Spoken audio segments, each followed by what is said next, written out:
short video. Short video tayo sa maging aware muna tayo sa at belong sa mga nangyayari sa Pilipinas. Kung minsan no, marirealize mo ang hirap maging belong din sa mga mayayaman. Hindi naman natin kasi lahat na masasabi mayayaman at mapipera sa parte ng Pilipinas o kahit saan man parte ng Metro Manila, kasi mas mare-recognize natin ang mga mayayaman dito sa Metro Manila. Tama. Minsan ang hindi ko kinabibiliban mula nung naging naiintindihan natin yung mga ginagawa ng gobyerno. Mula nung ngayon naiintindihan ko, nagiging bilong na ako sa corrupt ng Pilipinas. Nagiging bilong ka sa pagrereklamo. Nagiging bilong na yung mga Pilipino kahit na anong klaseng meron kang pananaw or anong mang sitwasyon mo sa buhay. Nagiging bilong ka na kasi dapat para talaga makisali ka sa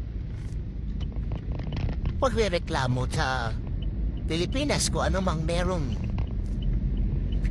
kalokohan sa Pilipinas. Tulad nga ng nangyayaring flood control na yan. Sino ang may kasalanan sa flood control? Walang ibang hindi DPWH. At saka sa lahat na ng problema ang may kasalanan DPWH. Wala ba tayo nagawa? Wala tayong napapakulong hanggang ngayon. Nag-uusap-usap sa Senado, sa Senate hearing at saka sa Congress, House Representative. Hanggang ngayon wala silang ginagawa. Nakakatismaya dito sa Pilipinas na nanalo si Bongbong. Budol. Di ba runong? Tsaka, ang komento ko lang, no? Yung mga mayayaman. Mga nakatira sa Corinthian, White Plains, Grandetos, Acropolis, Valle Verde, at ng lugar. Dumadaan sa EDSA, dumadaan sa Metro Manila, lahat ng sulok ng Metro Manila, lahatin na natin. Hindi naman kaila na talaga ang namamahala ng daanan, DPWH. So, kaya pala walang nagre-reklamo ng ganyan. Ngayon lang sa DPWH. Ang hindi ko lang kinabibilipan, ang komento ko lang sa mga mayayaman. Ako, nakasasakyan. Kailan lang naman kami nagkasasakyan? 2021. Hindi katulad ng mga mayayaman ng mga nakatira sa mga nasabi kong mga lugar, ng mga village. Ang gaganda ng mga sasakyan yan. Hulaan ko, mas mga nauna pa yan kesa sa mga Biskaya na bumili ng mga magandang sasakyan. Mga nauna, mga 2020, may mga magaganda ng sasakyan yan. Way back pa tayo, 2000, may magaganda ng sasakyan sa mga lugar na yan. Wala man lang akong narinig sa balita na nagreklamo, nagsama-sama yung mga mayayaman magreklamo para ireklamo yung daanan. Sa ibang bansa kasi, nakarating naman ako ng Iran, UAE, Dubai. Ang iniimpesan nila doon daanan, Hindi yung mga sarili nila. Ganun dun. Ang pangit ang daanan. Ewan ko ba naman.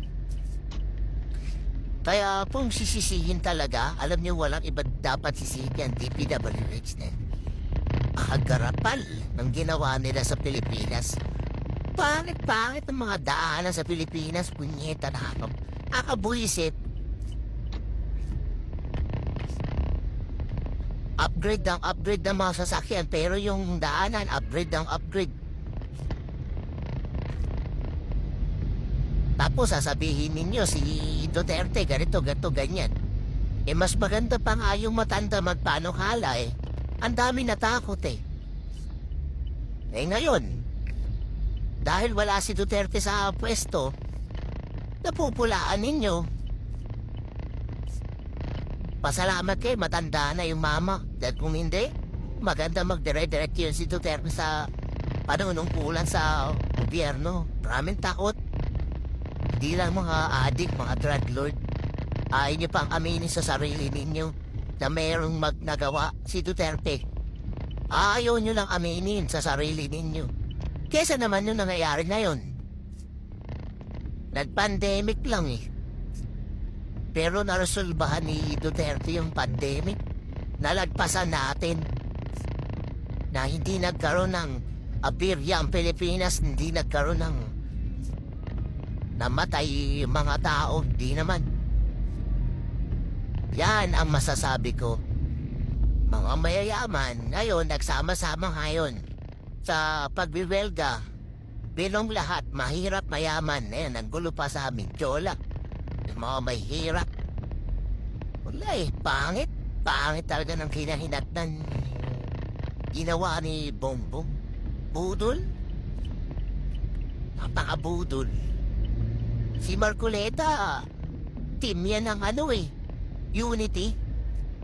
Si Sara, team Unity yan eh.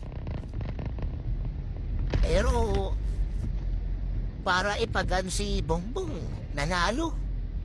May sikreto eh, may sikreto sinabi si Chavit eh. Kung bakit si Bongbong ang ginawang presidente. Kasi hindi siya mananalo ng vice president.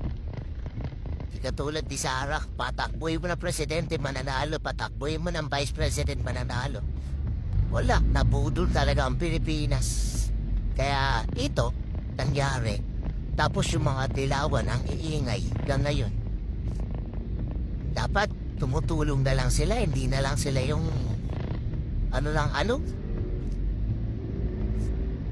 kontra sila ng kontra. Sara ganito, Sara ganyan.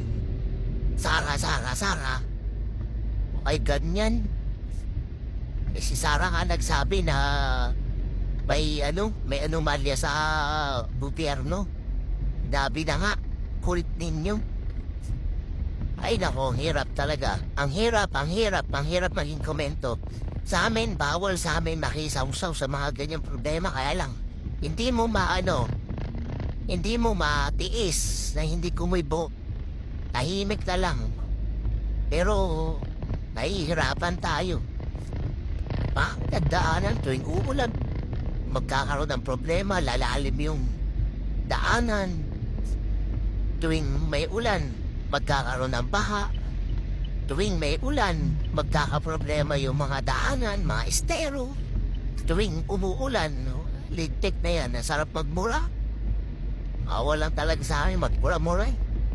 Pero ang sarap magmura. Sarap murahin sa mukha ng mga politiko. Sa mukha mo murahin, pag nakita mo sa sa personal, ang sarap murahin. Si Vice Ganda nagmura-mura pa, nagsorry pa sa pare. Naman. Binuro mo na sana ang binura. Pagkakataon mo na yun. Ba't ka makikiusap sa pare? Naman. Iyan niya, kasali niyo sa welga. Madre, pare, wala yan. Ibang mga relihiyon yan, nananahimik na lang din eh. Di nakikisawsaw. Sa amin, religion namin, di nakikisawsaw. Kasi maganda yung natututunan namin. Sabi nga ng ano eh, natuturo sa amin. Kung ang mga politiko talagang totoong may Diyos, hindi ganyang agarapal yan. Wala kasi mga Diyos yung mga demonyo, yung mga nasa utak ng mga yan. Ay, sa susunod guys, sa mga video pa natin, nag-vlog lang ako ngayon. Kasi nakikita ko yung daanan, pangit. Nare-realize ko yung ginawa ng mga DPWH. Tuwing uulan, masisira yung daan. Tuwing uulan, may baha. Di talaga matatapos yan. O ngayon, kanya-kanyang baha na naman sa mga kanya-kanyang lugar. Mababalita mo na naman, bumaha dito sa ganito, sa ganyan. Hindi matatapos yan sa ginawa ni Bongbong. Araw-araw yan. Tapos pilit pa ata niyang umiscape. Ay nako. Kayo na lang humusga mga kababayan. Sana'y mga mayayaman, nag-isip-isip naman kayo. Yung mga nakatira dyan sa mga magagandang lugar. Lahat ng mga village dyan na mga ganda, magwelga kayo. Kasi mas matatakot sa inyo yung mga nasa gobyerno kasi kayong mga mayayaman ang pinakamay boses sana. Hindi lang yung mga mahihirap. Alam niyo kung bakit? Kasi kayong mga mayayaman, alalaki ng mga tax ninyo. Kayo yung mga pinakamalalaking taxpayer. Dapat lang kayo magreklamo, pero di nyo ginagawa. Ang sarap nyo rin murahin. Porkit mayaman kayo. Kayong mga mayayaman, magsama-sama kayo. Mga mayayaman sa Forbes Park, lumabas kayo. Magwelga kayo. Pabaligtarin nyo yung gobyerno. Hindi ng ulan. Pag kumulan na naman, baha. Kaming uulan na lang, kaming mga taga-Marikina dito natatakot.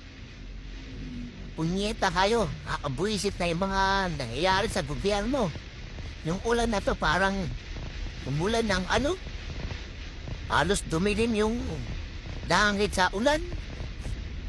Ewan ko sa inyo, hanggang kailan kayo. Magwelga kayo mga mayayaman. Ilabas ninyo, hindi yung puro mahihirap. Ginagamit yung mga mahihirap, magbabayad kayo para magwelga yung mga mahihirap. Dapat kayo magwelga, kayo mga malaki mag-taxpayer. Yung mga may-ari ng kumpanya, magwelga kayo, dapat ganon. Ay nako. Magwelga kayo, di yung binabayaran niyo yung mga mahihirap para lang magwelga. Dapat kayo ang magwelga. Ay nako, mabubwisit ka lang. Like and share po sa mga hindi natin mga hindi bitter dyan. Share niyo yung video namin, video ng mga vlogger tulad ko po. Hanggang doon na lang po, yun lang. Sumilong muna ako sa lakas ng ulan. Salamat po, Tito Lon.